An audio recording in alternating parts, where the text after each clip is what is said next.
எப்படி சூரியனை 2 கைகளால் மறைத்துவிட முடியாதோ, எப்படி மேகத்தை வளைத்துவிட முடியாதோ, அதுபோல திருமதி பிரேமலதா விஜயகாந்த் என்ற ஆளுமையை அரசியலில் இருந்து அப்புறப்படுத்திவிடவோ இருட்டடிப்பு செய்துவிட முடியாது என்பது ஊர்ஜினமாக நிரூபணமாகிக் கொண்டிருக்கின்றன.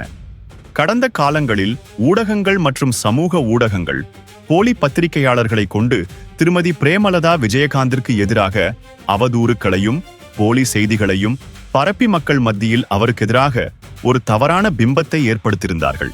ஆனால் தன்னுடைய அசாத்திய திறமை மற்றும் ஆளுமையால் தானொரு அரசியலில் தவிர்க்க முடியாத சக்தி என்பதை தொடர்ந்து நிரூபித்துக் கொண்டிருக்கிறார். நடிகர்களுக்கு ரசிகர் பட்டாளம் உருவாவதில் ஆச்சரியமில்லை, அது தற்குறிகளின் கூட்டம். ஆனால் திருமதி பிரேமலதா விஜயகாந்தின் அசாத்திய துணிச்சல் மற்றும் சட்டசபையில் எந்த குறிப்பும் போலித்தனமும் இல்லாமல் மக்களுக்காக சட்டசபையில் அவர் கர்ஜிக்கும் ஆளுமைக்கு இன்று அறிவார்ந்த மக்கள் ரசிகர் கூட்டம் அவருக்கு உருவாகி கொண்டிருக்கிறது. கூட்டணி தர்மத்தை கடைபிடித்தாலும் கூட்டணியில் தவறு என்றால் அதை சுட்டிக்காட்ட அவர் தவறியதில்லை. கொள்கை கொள்கை என்று பேசிக்கொண்டு சோபா என்ற சாக்கடை அரசியலை அவர் செய்யவில்லை. மக்கள் பிரச்சனைகளை வைத்து போலி அரசியல் செய்யாமல் மக்களின் பிரச்சனைகளுக்கு நிரந்தர தீர்வை காண அவர் எடுக்கும் முயற்சியை அனைத்து தரப்பு மக்களும் பாராட்டுகிறார்கள். சட்டசபையை புகழ்பாடும் இடமாகவும் ஒருவரை ஒருவர் மாற்றி மாற்றி பழி சுமத்தி கொண்டு செயல்படும் ஆளும் மற்றும் எதிர்க்கட்சிகளை அவர் ஒருபொழுதும் சுட்டிக்காட்ட தயங்கியது இல்லை. முதல் முறையாக சட்டமன்ற உறுப்பினராக பதவியேற்ற பின் ஆளும் தரப்பு தன்னுடைய ஆஸ்தான ஜோதிடருக்கு அளித்த அரசு பதவியை எதிர்த்து பேசிய உரையாகட்டும், சட்டசபையின் முதல் கூட்டத் தொடரில் மேகதாது அணை விவாதத்தின் தீர்மானத்தின் மீதான உரையாகட்டும், மக்களுக்காக அவர் எழுப்பும் குரலுக்காக நடுத்தர மக்களும் படித்த இளைஞர்களும் சமூக வலைதளங்களில் திருமதி பிரேமலதா விஜயகாந்தின் செயல்பாடுகளை பெரிதும் பாராட்டுகிறார்கள்.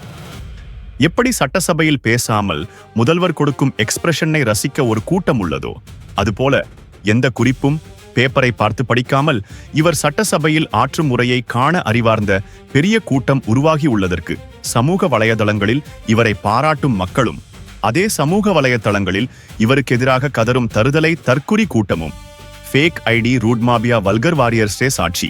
சட்டமன்றத்துல இப்ப அவங்க பேசுறதுன்றது உண்மையாலேயே ஒரு நார்மல் பொதுமக்கள் லைக் பண்ற அளவுல பேசிருக்காங்க. ஏங்க உங்களுக்கே தெரியும், இந்த நம்பிக்கை இல்லா தீர்மானம் நடத்துறாங்க பாருங்க, அந்த வாக்கெடுப்பு நடத்துறாங்க பாருங்க, அப்போ தனி மனுஷியா அப்படி நின்னு அந்த குதிரை பேர அரசுக்கு எதிராகவும் எப்படி குதிரை பேரம் நடக்குது, ஏங்க ஒரு எம்எல்ஏவே காணாம போயிட்டாரு, அந்த கட்சி தலைவரே பெணாத்த விட்டுட்டீங்களே, இதெல்லாம் என்னங்கன்னு நேரடியா கேள்வி கேட்டாங்க. அதே மாதிரி அந்த ஜோஷியரை இவர் கவர்மெண்ட் அபிஷியலா போட்டாரு பாருங்க, அதையும் கேள்வி கேட்டாங்க. அப்புறமா அந்த ஜோஷியரை வித்ட்ரா பண்ணிட்டாங்க. சோ அந்த அளவுக்கு ஒரு ஆக்சுவலா பெண் சிங்கம் மாதிரியே பாத்தீங்கன்னா ஒரு கர்ஜித்தாங்க நம்ம பிரேமலதா விஜயகாந்த் சொல்லலாம். ஏங்க நேற்றும் அவங்களுக்கு அந்த வாய்ப்பு கிடைக்குது, கிடைக்கிற வாய்ப்பை எப்படிலாம் யூஸ் பண்ணலாமோ அந்த மாதிரி யூஸ் பண்றாங்க. அதே மாதிரி ஒரு எதிர்த்தரப்பை குற்றம் சாட்டியே நம்ம அரசியல் பண்ணோம் அப்படின்றத மாத்தி ஏங்க இப்படியும் பண்ணலாம் அப்படின்ற மாதிரி பாத்தீங்கன்னா நேத்து பேசிருக்காங்க. நேத்து அவங்க பேசுறது நான் உண்மையாலே பிரேமலதா விஜயகாந்த் அவர்களுக்கு ஆட்ஸா பண்றாங்க. I really admired her speech yesterday. ஏன்னா குறிப்பா அவங்க எதை பேசினாங்கன்னு பாத்தீங்கன்னா மேகதாது அணை விவகாரம் தான் ஃபர்ஸ்ட் ஓடிச்சு. ஏன்னா கர்நாடகால அணை கட்ட போறாங்கன்னு சொல்றாங்க. சோ இதை எதிர்த்து தமிழ்நாடு எப்படி ப்ரிப்பேர் ஆகணும் இதை பத்தி தான் பேசினாங்க. அப்ப அவங்க பேசும்போது அவங்க என்ன சொல்றாங்கன்னா, ஏங்க ஆக்சுவலா இது தமிழ்நாட்டு மக்களுக்காக எல்லாருமே நாங்க ஒன்றாதான் இருப்போம், யாருமே உங்களை எதிர்த்தோ இல்ல தமிழக அரசு நிறைவேற்ற தீர்மானத்தை எதிர்த்தோ நாங்க எதுவும் பேச போறது கிடையாது. பிகாஸ் இது மக்களின் உரிமை, இது நம்மளுடைய உரிமை தான். சோ நீங்க கர்நாடகாவுக்கு எதிராக என்ன செயல் திட்டங்களை கொண்டு வந்தாலும் அதை நாங்க ஆதரிக்க தான் போறோம். எங்களுக்கு அந்த அணை அங்க வரக்கூடாது. நம்பர் 1 ஓகே, அதுல நாங்க ஸ்டாண்ட் பை ஆகணும். பட் நம்ம ஒன்னு அண்டர்ஸ்டாண்ட் பண்ணிக்கணும், தமிழக மக்களின் உரிமையை நாம் ஒவ்வொரு முறையும் நம்மை சுற்றி இருக்கின்ற மாநிலங்களிடம் போய் கேரளா, கர்நாடகா, ஆந்திரா, இன்னொரு பக்கம் மீனவர்களுக்காக ஸ்ரீலங்கா என்று தொடர்ந்து கேட்டுக்கொண்டுதான் இருக்கிறேமே ஒழிய தன்னிறைவு பெற்ற ஒரு மாநிலமாக தமிழ்நாடு என்றைக்கு வரப்போகிறது என்பதை தான் நான் இந்த நேரத்தில் சிந்திக்கிறேன். காவிரி பிரச்சனை, முல்லை பெரியாறு பிரச்சனை, மீனவர் பிரச்சனை, இந்த பிரச்சனை எல்லாம் நேத்தோ தொடங்கின பிரச்சனைகள் கிடையாது. இதெல்லாம் கிட்டத்தட்ட 50-60 வருஷமா இந்த பிரச்சனை ஓடிட்டு தான் இருக்கு. முன்னாடி இருக்கிற முதலமைச்சர்களும் தங்களால் முடிந்த அளவுக்கு ஃபைட் பண்ணாங்க. ஜெயலலிதா அம்மையார் உண்ணாவிரதம் இருந்தாங்க, கலைஞர் அவர்கள் இது பண்ணாரு, முன்னாள் முதலமைச்சர் மு க ஸ்டாலின் கூட பாத்தீங்கன்னா இந்த திட்டங்கள்லாம் நிறைவேற்றாங்க. பட் எதா இருந்தாலுமே 100% நம்மளுக்கு ரிசல்ட் கொடுத்திருக்கானா கிடையாது. இன்னுமே பாத்தீங்கன்னா தண்ணிக்காக இந்த மாநிலம் கிட்ட கெஞ்சிரும், மீனவர்களுக்காக அந்த மாநிலம் கிட்ட கெஞ்சிரும், இந்த சைடு பாத்தீங்கன்னா ஸ்ரீலங்கா கிட்ட கெஞ்சின்னு இருக்கும். சோ எல்லாமே ஒரு முடிவடையாத பிரச்சனையா தான் போயிட்டு இருக்கு. ஏங்க இதுல நான் இன்னொன்னு லைக் பண்ணது என்னன்னா, இந்த அம்மா பேசும்போது விஜய் உண்மையாலேயே அதை கேட்டுட்டு இருந்தாரு. ஏங்க அவரை கலாய்க்கிறது நெக்ஸ்ட்டுங்க. But Vijay was observing that. இவங்க பிரேமலதா விஜயகாந்த் பேசும்போது விஜய் வந்து ஆமா நீங்க சொல்றது கரெக்ட் தான், எல்லாமே இவ்வளவு நாளா இது எல்லாமே வந்து பாத்தீங்கன்னா ரொம்ப காலமா போயிட்டு இருக்கிற பிரச்சனை தான், இதை தீர்வு காண முடியுமான்றது நெக்ஸ்ட்டுங்க. ஏங்க லாட் ஆஃப் பாலிடிக்ஸ் இன்வால்வ். நதிகள் எல்லாம் இணைக்க ஆரம்பிப்போம், நம்ம வந்து பாத்தீங்கன்னா இருக்கிற ஏரி குளங்கள் எல்லாத்தையும் தூர்வாருவோம் ஃபர்ஸ்ட். ஸோ இந்த மாதிரி செஞ்சாலே நம்ம தன்னிறைவு மாநிலமா வளர்றதுக்கான வாய்ப்பு இருக்கு அப்படின்னு வந்து பாத்தீங்கன்னா ஒரு ஃபென்டாஸ்டிக் ஸ்பீச்சுங்க. ஏங்க அவங்க கிடைச்ச டைம் என்னமோ 5 நிமிஷம்.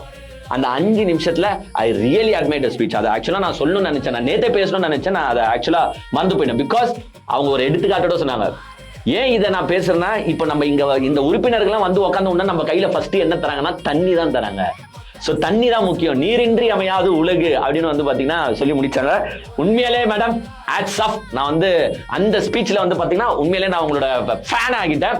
பிரேமலதாக்கா திமுகவில் போயிட்டு கூட்டணியில சேர்ந்தோன்னே அதை பார்த்து வயிற்றறிஞ்சு பிடிக்காதவங்க எல்லாம் பிரேமலதா அக்காவை பார்த்து துரந்தர்னாங்க. பின்னாடியே துரத்துக்கிட்டே ஓடினாங்க சார். எங்க அன்னைக்கு துரத்துக்கிட்டு துரந்தர்னு ஓடினீங்கல்ல, எவனாச்சும் ஒருத்தன் இன்னைக்கு வாயை திறங்க பார்ப்போம்.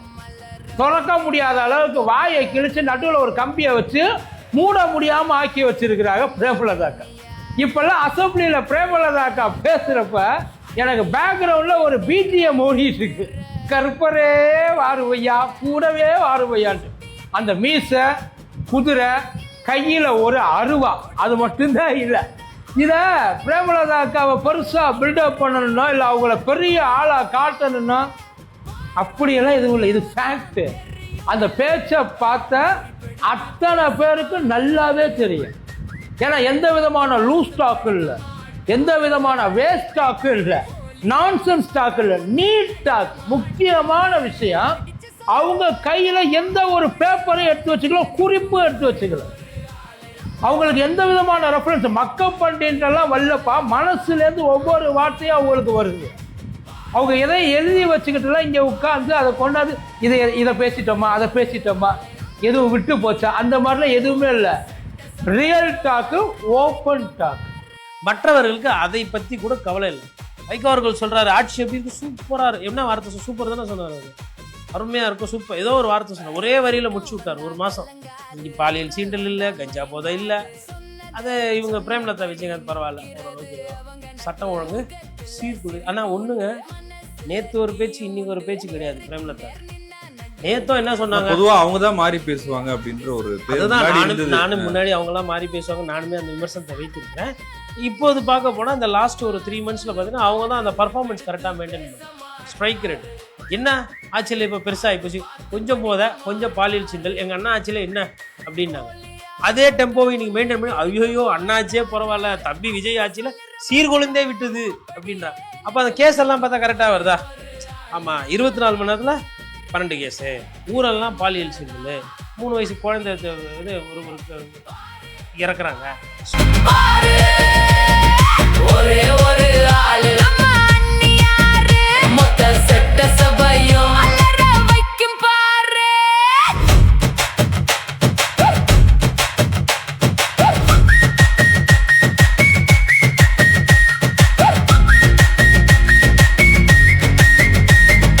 கையெடுத்து கூப்பிட வேண்டாம், கண்களே பேசும் இங்கே.